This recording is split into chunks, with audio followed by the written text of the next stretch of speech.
In the main event coming up this weekend, UFC Fight Night, Lewis versus Spivac. We have a couple of top-ranked heavyweights looking to battle it out. And with Serghei Spivac, he's looking to make it 3 wins in a row to move up towards that upper echelon of the division. Whereas for Derrick Lewis, he's looking to avoid a 3rd straight loss. A big-time matchup in this one. And for Lewis, I guess the story of the entire fight week is the fact that he's looking slim. He's trimmed down, getting ready for this matchup, maybe for one of the first times in his career. But of course, this is a card with the prelims that feature the road to the UFC. So make sure you check out those videos. The tournament championships are fighting handbook videos that are here on the channel. But we look at this fight map between Spivac, between Derrick Lewis. Both these guys had a lot of success in the regional scene before they made it into the UFC.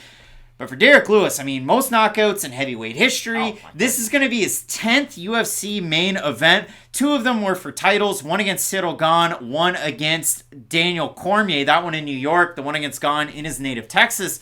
And Lewis has kind of struggled lately in Texas. So this is a good opportunity to reset. It's at the UFC Apex in Vegas, a card that was originally supposed to be in Seoul, South Korea, with the tournament championships from Road to UFC, with the fact that we have so many fighters representing Asia on this card. Only 3 Americans on the card in Lewis, Clark, and Adam Fugitt. But you look at this one, Matt, and where Lewis is trending down and Serghei Spivac is trending upwards, and you look at the fighters that they faced. For Spivac, even his losses in the UFC, his last one was to Tom Aspinall, like kind of one of those title hopefuls. I know he got hurt in the fight against Curtis Blades and he's rehabbing his leg, but a loss to Tom Aspinall, a loss to Marcin Tybura, very similarly skilled type of guys, and a loss to Walt Harris that was really tough in his debut. The wins for Spivac, Tuivasa, Felipe. I mean, Jalton Almeida wants him back in the UFC, but USADA, Jared Vanderaa, Oleinik, and the last 2, Greg Hardy and Augusto Sakai. It's been a bit of a slow burn for Spivac, but nice to see him kind of getting this opportunity again in a main event slot. And this really is the big payoff, too, because for as impressive as Spivac has looked, you can't be completely sold on him based on the level of competition his last 2 opponents have been. Like, oh, you out-grappled Greg Hardy? Well, I would hope so. You mean bare-knuckle Greg Hardy? Yeah. Anyways, and Augusto Sakai, and his best years are well past him. So for Spivac, he has looked good lately, but this really is his big opportunity to prove himself against the elite of the elite in the division. And maybe Derrick Lewis isn't even in the elite of the elite anymore, but he still carries that kind of a name and that kind of a brand behind him. So if you beat Derrick Lewis, you're going to then fight guys in the top 6, top 7 of the division. But there's an old saying in Texas, no, it's in Tennessee, probably in Texas, and it's fool me once, shame on. Fool me, can't get fooled again. I can't get fooled that Derrick Lewis is this new fighter all of a sudden. Like, I think about Derrick Lewis, and he had all these jokes when James Harden was looking fat and skinny in Houston all the time.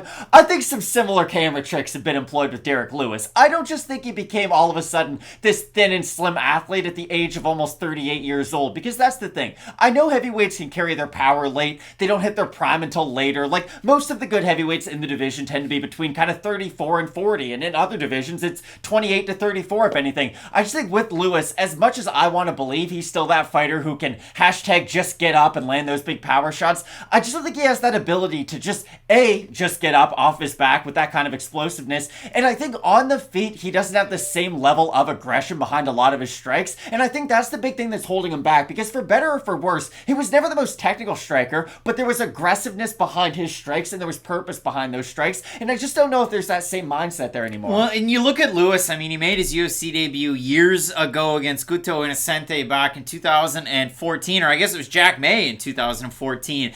But you go through it and you look at the guys that he's been able to beat that have similar type game plans. Shamil Durkimov out-wrestled him, and he came back and he knocked him out. You look at the fight that he had against Marcin Tybura. Wrestled him, he was able to come back in that fight. He beat Blagoy by split decision. That was a bit of a stinker. He fought Curtis Blades, he knocked him out. He fought Alexei Oleinik, he knocked him out. Similar game plans to what you'd expect from Serghei Spivac. And for Spivac, his best win in the UFC to me was the fight that he had against Alexei Oleinik, because he went out there and just landed hands on him like it was nobody's business, and he looked like K1, like Bangkok ready, like he was Jorge Gurgel, just landing strikes at will. So for Spivac in a matchup like this, I would expect, again, Extreme Couture, Eric Nixick and crew, the game plan to be will be the Serghei Spivac that fought Tai Tuivasa and just nullify the game plan, rinse and repeat, utilize your ground and pound. We've seen that out of Spivac in the past. And for Lewis, just get up, land uppercuts before he's able to close the distance. But that was the trouble for Lewis, even in the last couple of fights. You look at it against Tai Tuivasa, you look at it against Sergey Pavlovich.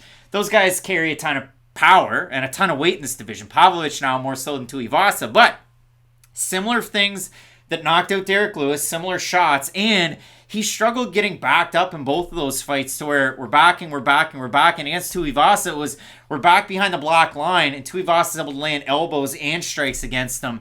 If Spvac can blend those into his takedowns, again, more conducive to a Spvac win. I'm eager to see Serghei Spivac in a 5-round atmosphere because we haven't seen him in and around fights like this since he was with WWFC fighting heavyweight legends like Tony Lopez, legend. And he does also have a win over a guy that's a really bad guy. But for Serghei Spivac, big opportunity. For Derrick Lewis, a chance to get off the schneid. Spivac's a pretty big favorite. He's actually more of a favorite now than he was in the original matchup against Derrick Lewis. He's about a 225. He's a minus 175.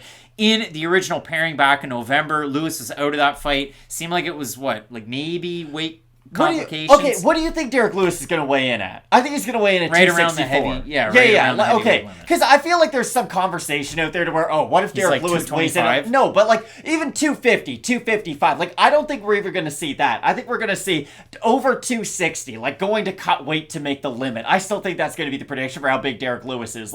I know some of those pictures make him look kind of slim, but James Harden proved this. You can make it look like you gained 30 pounds just by wearing clothes kind of baggy. So for Derrick Lewis, hopefully he has gotten into better shape because that would make for a better fight. I just think we're going to see a completely new Black Beast all of a sudden. Big time opportunity for both of these guys. We have a look at your votes. Yes, your votes. YouTube community tab. We throw them out there before these shows. 54% going with Spvac to get the win over Lewis. Over there in the comment section, first last saying this is Spivac's fight to lose. His grappling is very good. He can break you down in the clinch and push at pace. Bundle of humble. Derrick is not exactly putting fear on his opponents anymore, and people have found ways to break him down or hurt him. Murnau is saying Derrick looking lean for this one. Hope he gets the win. Bob surprised by the community. Lewis generally does well against grapplers. And we'll go with Chris Wilson, who's saying Lewis been focused on fat loss and conditioning, it seems. Probably hasn't gotten much better besides a little faster. And maybe an extra few minutes in the gas tank, Spvac should win. So listen, the voters, a fair bit of them, 46% going with Lewis, 54% on Spvac. Tapology, pretty close to Spvac, 60%, Lewis 40%. We set it up in such a way, Matt. Lewis, we saw it against Curtis Blades. You just toss that uppercut out there. You make one mistake. You dissuade him from going for the takedown, knees up the middle. And we saw it, again, Spivac's last loss against Tom Aspinall. Aspinall walked him down and landed at will, and Spvac looked completely confused by it and had no effort in his defenses whatsoever. Lewis could definitely do that in this matchup. So what is your pick in this fight? Derrick Lewis definitely has the skill set to go out there and get a win. Of course, he is one of the most heavy-handed fighters really we've ever seen in MMA. So, of course, he could go out there and land one of those big uppercuts, one of those big looping shots and get a knockout. I just think outside of that one very specific moment, Serghei Spivac's going to win most of the other minutes in this fight. And I think if he's able to not get finished before the end of the fight, he should be able to get a win. And if he is able to fight, like you said, use that Tai Tuivasa game plan, get on top of Lewis, soften him up with the ground and pound, open him up for a submission that way. I think Spvac can have a lot of success if he uses a game plan like that. Well, it is such an interesting matchup. Both of us going with Serghei Spivac in the fight, because if you consider it on this card, you have 4 fights in the tournament. We have it. Make sure you check out that playlist, the fighting handbook, or the video in the playlist. We talk about it. It is the Road to UFC tournament. This card was originally supposed to be in Seoul, South Korea. An injury to the Korean Zombie forced him out, so they moved the entire card in December, kind of covertly, to Vegas. It's on very late. 10 p.m. Eastern is when the prelims start. 1 a.m. Eastern is when the main card starts. So make sure you look out for our show, Question Mark Kicks, before the prelims kick off. Maybe it'll be more than 2 hours before, because it is such a late card getting ready for this one. There's going to be all sorts of stuff coming out this week. The individual videos, the fighting handbook video, the main entire event video that you have right here. Make sure you toss a like. A subscription is definitely appreciated. And if you don't have time to watch the YouTube videos, we also have the podcast version. So Apple Podcasts, Spotify, all of those great things. At Craig Allen FMP, Twitter and Instagram. At Matt Allen FMP there as well. A big time week of fights. Hopefully you're all jacked up and excited about them. You're going to want to keep it locked in with Fight Night Picks. We always say, let's get into it.